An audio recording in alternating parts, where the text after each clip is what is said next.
નમસ્કાર મિત્રો, તો હું છું સંજય કુમાર અને મારી યુટ્યુબ ચેનલ સેટરિંગ બ્લોગમાં આપનું સ્વાગત છે. તો આજે આપણે આ વિડીયોમાં જોશું સ્લેબ ગોઠવવાનો, સ્લેબનું સ્ટીલ બાઇન્ડિંગ તથા બીમનું સ્ટીલ બાઇન્ડિંગ અને સ્લેબની ભરાઈ. તો ચાલો વિડીયોમાં જોડાયેલા રહો. તો મિત્રો, આપણો સેટરિંગનો સામાન આવી ગયો છે અને આ બાજુથી આપણે સ્લેબ ગોઠવવાનું ચાલુ કરીશું. આ તરફ આપણો અડધો સ્લેબ ગોઠવાઈ ગયો છે અને બાકીનું કામ ગોઠવવાનું ચાલુ છે. મિત્રો, આપણો સ્લેબ ગોઠવાઈને કમ્પ્લીટ થઈ ગયો છે, બરાબર છે. અને આ બાજુ આપણે લોખંડનું પેલું પિંજર બાંધવાનું ચાલુ કર્યું છે, સ્ટાર્ટિંગ કર્યું છે. બાકીના પિંજરા બનાવવાનું ચાલુ રહે. તો મિત્રો, આપણે આ રીતે ફર્મામાં કંઈક ઓઇલ ચોપડી દઈશું કે જેથી સિમેન્ટ ફર્મા સાથે પકડ ના કરે અને ફર્મા આપણા ઝડપ થઈ જાય. આ બાજુ છે 2 રૂમ, એક રૂમ આ છે, એક અને આગળ છે હોલ તથા ઓલી બાજુ કિચન અને પોટ છે. પછી આ રીતે આપણે કંઈક સળિયામાં નિશાન બાંધીશું અને નિશાને રીંગું બાંધવાની છે. તો ઓલા ભાઈ નીચેથી રીંગું વાળીને આપણી રીંગુ ઉપર મોકલાવે છે અને આ રીતે રીંગુ ઉપરથી જોઈ શકો છો રીંગુનો ઢગલો પડ્યો છે. અને પછી આ રીતે ઉપરેથી કંઈક વાયર લઈ અને ફિક્સ કરી નાખશું રીંગુના નિશાને અને ફિક્સ પોઈન્ટ વાયર ત્યાંથી કરી દેવામાં આવશે.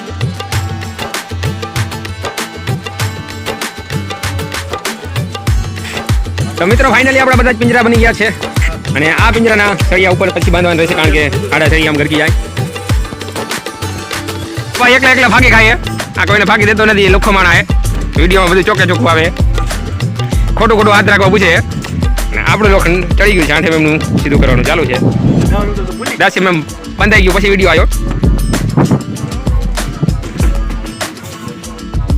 તો કારીગરો એક હાથમાં ઉકળો, બીજા હાથમાં વાયરની ફૂટલી લઈને મંડાઈ ગયા છે અને આ રીતે સટાસટી વાયરની આટી લાગી જાય છે. અને પછી આપણી તાલી બંધાઈ જાય એટલે આ રીતે કંઈક ડાકા કરતી બેન્ડ ઉપાડી લઈશું. અને આ બેન્ડ ક્રેન્ક બાર ઉપાડવાથી આમાં આપથી ઉપાડવા એનો વિડીયો હું અલગથી બનાવી નાખીશ.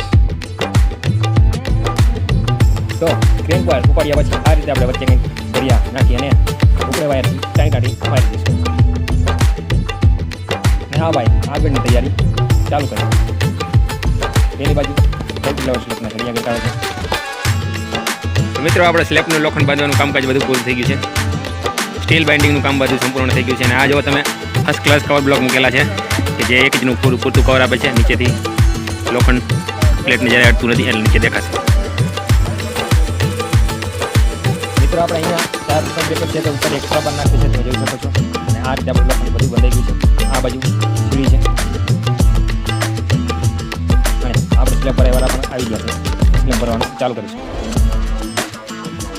મિત્રો, આ ભાઈ વાઇબ્રેટર મારે છે, તમે જોઈ શકો છો વિડીયોમાં. અને આ મિક્સરમાં ખેતીને પત્તીના મકડિયા આવતા હોય અને એ ઘાણા ઉપર વળતા હોય, એ પંચના ઘાણા કેવા બાબા ભરે એવા.